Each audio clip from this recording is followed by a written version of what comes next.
بسم اللہ الرحمن الرحیم۔ جہاں تک شب برات کی مشروعیت کا تعلق ہے تو شب برات علماء اور محدثین کے نزدیک بالاتفاق ایک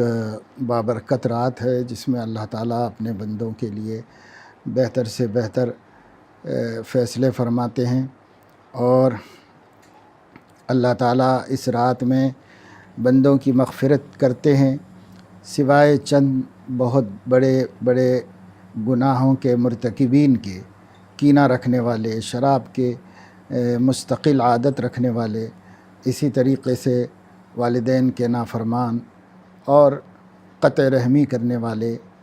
چند ایسے گناہ ہیں بڑے بڑے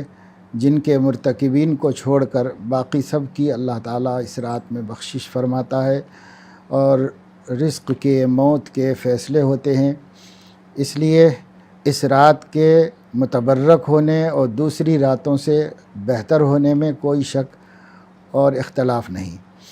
البتہ یہ ہے کہ اس رات میں کرنا کیا چاہیے، تو اس رات کے کوئی خاص اعمال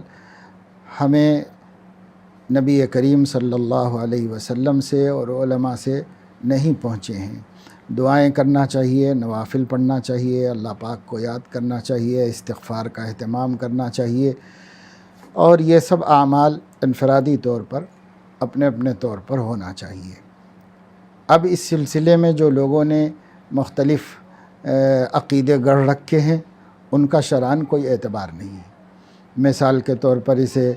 بڑوں کی عید یا مردوں کی عید کہا جاتا ہے، اس کا شرعی طور پر کوئی تعلق نہیں، ایسی کوئی بات قرآن حدیث میں نہیں آئی ہے، یہ صرف لوگوں کی اپنی گڑھی ہوئی باتیں ہیں۔ اسی طریقے سے قبرستان جانے کا مسئلہ ہے، تو حضور اکرم صلی اللہ علیہ وسلم ایک دفعہ اس رات میں قبرستان تشریف لے جا کر آپ نے اہل بقیع کے لیے مغفرت کی دعا کی تھی، لیکن یہ آپ کا معمول نہیں رہا، اور صحابہ کا بھی معمول نہیں رہا، خلفائے راشدین کا بھی معمول نہیں رہا۔ اس لیے حضرت مفتی محمد شفیع صاحب رحمۃ اللہ علیہ فرماتے ہیں، زندگی میں ایک آدھ مرتبہ کبھی چلا جائے اور شب برات میں قبرستان جا کر اپنے بڑوں بزرگوں کے لیے دعائے مغفرت کر کے عام مسلمانوں کے لیے، لیکن اس کو جس طرح معمول بنا لیا جاتا ہے اور لوگ اس کے جانے کو ضروری سمجھتے ہیں، کپڑے سلاتے ہیں، تیاری کرتے ہیں، اور جس طرح زندوں کی عیدیں منائی جاتی ہیں اسی طرح مردوں کی عید بھی منانے والے مناتے ہیں، تو یہ کہیں بھی شریعت سے ثابت نہیں، دین اور سنت میں اس کا کوئی ذکر نہیں۔ اس لیے ایک آدھ مرتبہ زندگی میں قبرستان چلے جائیں شب برات میں تو کوئی حرج کی بات نہیں ہے، اس نسبت سے کہ حضور علیہ السلام تشریف لے گئے تھے۔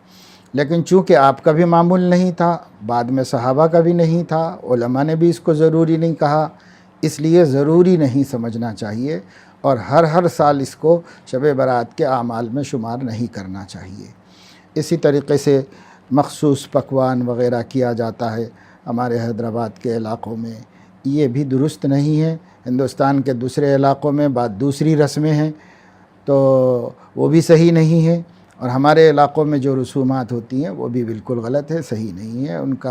ان کی اصلاح ہونی چاہیے، اور مسلمانوں کو چاہیے کہ اسے ترک کریں اور سنت کے مطابق ہر کام کریں۔ اس رات کے اندر زیادہ سے زیادہ نوافل ہیں، تلاوت ہے، استغفار ہے، دعاؤں کا اہتمام ہے، اپنے طور پر کر لیں۔ اگلے دن روزہ رکھنا چاہیں تو روزہ رکھ سکتے ہیں، بعض علماء نے اسے مستحب فرمایا ہے، اس لیے روزہ رکھ سکتے ہیں،